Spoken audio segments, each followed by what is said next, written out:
I want to give a special welcome to our distinguished guest speakers, Sarah Leah Whitson and Sue Turton.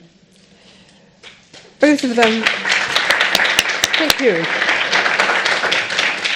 Both of them have decades of experience in this field, bravely reckoning with the dark side of power. And I can't think of two other people who would be more right for this particular evening. And it's an honor for me to share the platform with you.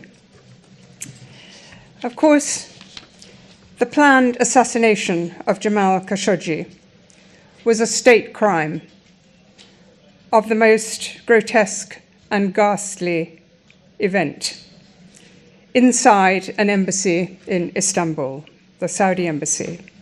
And what it highlights is the Saudi regime's disregard for human rights norms and for international law. It also highlights, up to now, the impunity that they flaunt. It's important to remember that this crime was part of a pattern. There are two Saudi critics who are probably alive today because they refused invitations to go to embassies in Canada and in Germany.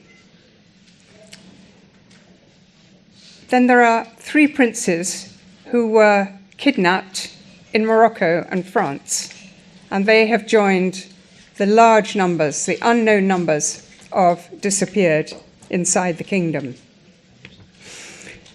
Now, that terrible death of one man briefly got a lot of international attention.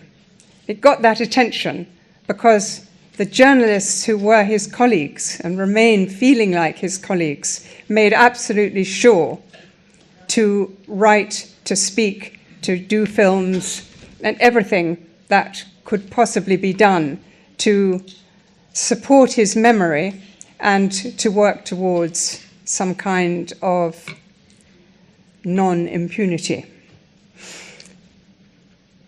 Sporadically, and again only too briefly, we have the question of the Yemen war. The Saudi-led coalition is responsible for one of the great crimes, war crimes of our time, in which 100,000 people have been killed. We especially need to remember that here in Britain, where our government's complicity is well known and not talked about nearly enough. And I want to quote a Labour MP, Lloyd Russell Moyle, who's a member of the House of Commons Committee on Arms Export Controls, and this is how he put it. Our government has enabled Saudi Arabia to destroy the social fabric of an entire country for money. Now, while we hold these two issues in our mind this evening, I want to ask you too to think of another individual person who is a symbol both of the Saudi regime's unacceptable attitude to women and their attitude to the normalization of torture. I'm sure you all know the name of 29-year-old Loujain El-Hathloul. She's been imprisoned for more than a year, and on the rare visit she's had with her parents, she's told them she's been in solitary confinement, beaten, waterboarded, given electric shocks, sexually harassed, and threatened with rape and murder.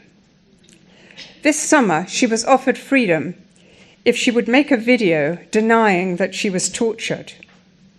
Her brother, who is in Canada, wrote this recently.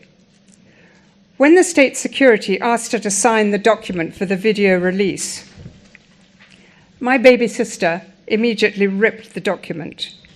She told them, by asking me to sign this document, you're involved in the cover-up, and you're simply trying to defend Saud al-Qahtani, who was overseeing the torture.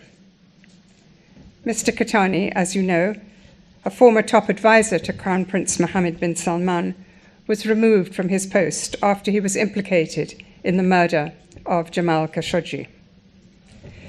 Now, a year from now, the annual summit of the G20 nations is due to be hosted by Saudi Arabia. Now, those leaders of 20 powerful countries who attend, they will be attending and shaming the memory of Jamal and ignoring the wrenching experiences of Lou Jane and so many other Saudi victims of human rights abuse. Now, contrary to what those leaders might like to believe, the law is not optional. It's not optional for any society today.